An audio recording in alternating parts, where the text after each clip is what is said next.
Hello everyone welcome समस्त गोटे नौ video I आपने समस्ते बहुत ही भल और बहुत ही सुस्थ थे।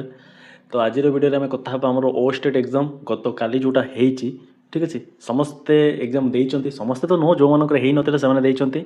तो ओ स्टेट एग्जाम उपर टी आलोचना करवा मुझे मोर गत थर क्लीयर हो जाता ओ स्टेट 2024 कि ओ स्टेट 2025 भी मुझे ठीक अच्छे। तो डिस्कसन करवा आम क्वेश्चन लेवल केमी थी ठीक अच्छे मुझे एग्जाम देती से मु केते स्कोर करी काउंट डाउन सब कराईगला माने मु काउंटिंग मोर सरीगला मु केते आनी ताहा भी आपको कहबी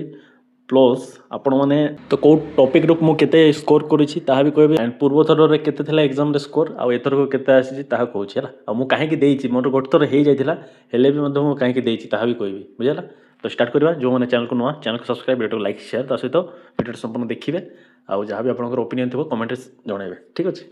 स्टार्ट करवा तो देखो यहाँ हूँ मोर क्वेश्चन सेट थिला ए सेट थिला मोर ठीक अच्छे। तो फास्ट आमर माने ओडिया इंग्लिश एमती पूरा लास्ट पेडागोजी थिला ठीक अच्छे। तो ओ स्टेट रे आपणकर क्वालिफाई मार्क समस्त जानते 53 हूँ आमर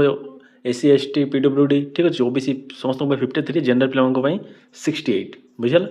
तो 53 150 रखाटा कि भी गोटे बड़ कथा नुह आउ 68 जनरल पिला टिके माने एफर्ट दरकार किंतु आपण मैंने जो मैंने भी एग्जाम देइछंती एथर को से मैंने जानिथिबे क्वेश्चन रो पैटर्न केमिति आसीथिला आ आर थर को जो मैंने देइथिले जो मनकर हेइ नथिले से भी जानिछंती आर थर रो क्वेश्चन केमिति थिला एथर रो क्वेश्चन केमिति थिला। तो मु जदि कहिबी तो एही थर माने हमर जस्ट काली जो एग्जाम टे हेइची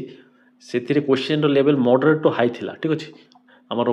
इजी नथिला मॉडरेट टू हाई ठीक अछि। जो मैंने एग्जाम देइथिले पूर्व थर को से मैंने जानिथिबे आपण मैंने प्रीवियस ईयर क्वेश्चन भी देखी थे तो सही क्वेश्चन एंड ए क्वेश्चन को जो मैंने देखी से जानी पारे ठीक अच्छे। कहीं पेडागोजी सेक्शनटा चलो पेडागोजी सेमती ही आसे बुले बंके से क्वेश्चन करती इंग्लीश देखो जो मैंने पढ़ी थे से इजी थिला ठीक अच्छे। मुझे मझी माने मझीरे थी है मु ओस्टेट आरथर को दे क्वालिफाई हो जाए बोलिकी एथर को बेसी पढ़ी नी कितु एमती नुह जो ओस्टेट पढ़ू नी बोले अलग किसी पढ़ुली अदर आम एसएसबी ये सब पढ़ापढ़ी चली तो ताहाको देखिकी आरथर भी किसी प्रोब्लेम नाला क्वालिफाई मार्क आसी जाइला एभव भी थिला एथर को टिके बेसी आसी ठीक अच्छे। तो केते थिला देखो आरथर को मोर 61 थिला आमर ओस्टेट 2024 ठीक अच्छे मु एससी शेड्यूल कास्ट तो आमर 53 दरकार थिला किंतु मोर 61 थिला माने 7 मार्क एभव थिला तो क्वालिफाई किंतु मु कहीं एथर को एग्जाम देइछि कहीं आपन को क्वालिफाई नेचर एंड आपन देखो जब आप थे क्वालिफाई करुँच तो आप नेक्स्ट आउ थे भी पारे आपंकर स्कोर बुस्ट करने यहाँ से भी लेखा था तो नो प्रोब्लेम। तो मुझे कहीं मोर जो एलिजिबिलिटी क्राइटेरिया मैंने मोर सर्टिफिकेट जो एलिजिबिलिटी क्राइटेरिया लेखा था कि आपंकर ओ स्टेट फुल फॉर्म लेखा था Odisha secondary school teacher eligibility test से एलिजिबिलिटी पाखे स्पेलिंग मिस्टेक था मुझे तार वीडियो अटैच कर दूसरी आप डिस्क्रिप्शन देखी नियंतु से वीडियो अवेलेबल थी। तो से मोर एलिजिबिलिटी क्राइटेरिया स्पेलिंग मिस्टेक था मु माने आमर कौन से एक्साइटमेंट मुझे फास्ट थर देखी नी सर्टिफिकेट जो आसाला कि वीडियो जो पब्लिश करी आपण भर ही जड़े मत कमेंट करते सर आपंकर माने स्पेलिंग मिस्टेक अच्छे तो मुझे देखी से हाँ स्पेलिंग मिस्टेक थिला देन खाली मोर नाला माने 24 बहुत पिला सेम प्रोब्लेम होती ठीक अच्छे।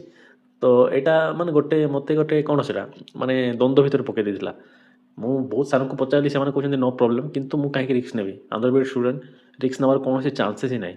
तो से आउथर दे दूची 500 टका गोटे जाऊ पछे किंतु सर्टिफिकेट स्पेलिंग मिस्टेकटा ठीक हो जाऊ ठीक अच्छे से एग्जामटा दूची जेहेतु माने गोटे थर आउ थे दूची तो से टे पढ़ापढ़ी सहित टच थी से एथर को स्कोर मु काउंट कले 84 पाखापाखि अच्छी ठीक अच्छे से 2-3 मार्क बढ़ी पारे 2-4 मार्क कमी पारे ठीक है 80 एबव तो थी ही तो 80 एबव मैंने एससी एसटी जनरल समस्त ऊपर ही अच्छी तो क्वालिफाई एथेर किसी प्रॉब्लम ना I hope certificate spelling mistake सब ठीक ठाक आसू ठीक अच्छे। ये दिया हूँ क्वेश्चन लेवल मॉडरेट थिला जो मैंने देते जानते जो मैंने पढ़ी थे से किसी मॉडरेट ना इंग्लीश एंड आमर ओडिया इजी क्वेश्चन ही आसाला किंतु मोर ओडिया सहित टच नाला इंग्लीश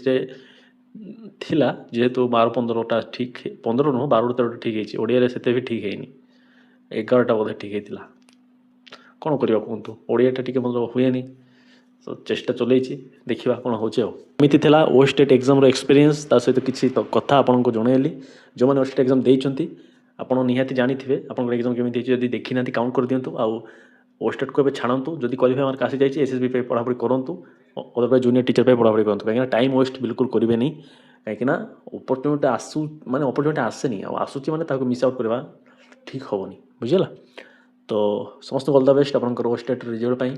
ଆଉ ଯେଉଁମାନେ କାଉଣ୍ଟ କରିଦେଇଛନ୍ତି ଭଲ କଥା, କାଉଣ୍ଟ ନ କଲେ କରନ୍ତୁ ଆଉ ନିଜର ସ୍କୋର ଜାଣନ୍ତୁ, ଠିକ୍ ଅଛି। ତ ଏଇଟା ଥିଲା ଆମର, ଦେଖନ୍ତୁ ଏଇଟା ଏହି ସ୍କୁଲରେ ଆମର ପଡ଼ିଥିଲା ମାଲକାନଗିରି। ତ ମୁଁ ମୁଁ ବାହାରକୁ ଆସି ଫଟୋ କାଢ଼ି ସମସ୍ତେ ପଳେଇଲେଣି, ଠିକ୍ ଅଛି। ତ ଯାହା ହଉ ଏଇଟା ଥିଲା ଆମର ସ୍କୁଲ ଆଣ୍ଡ ଏତିକି ଥିଲା ଭିଡ଼ିଓରେ। ତ ଯଦି କିଛି ବି ଡାଉଟ୍ ତ ଥିବା କଥା ନୁହଁ ଏ ଭିଡ଼ିଓରେ, ହେଲେ ବି ଯଦି କିଛି ଅଛି କମେଣ୍ଟ କରିପାରିବି, ଆନ୍ସର୍ ମୁଁ ଦେବାକୁ ଚେଷ୍ଟା କରିବି। ତ ଭିଡ଼ିଓଟାକୁ ରଖିବା, ସମସ୍ତେ ଭଲ ରହିବେ, ସମସ୍ତଙ୍କୁ ଭଲ କରିବେ, ଯାହାଫଳରେ ଆପଣଙ୍କ ସହିତ ନିହାତି ଭଲ ହେବ। ଧନ୍ୟବାଦ।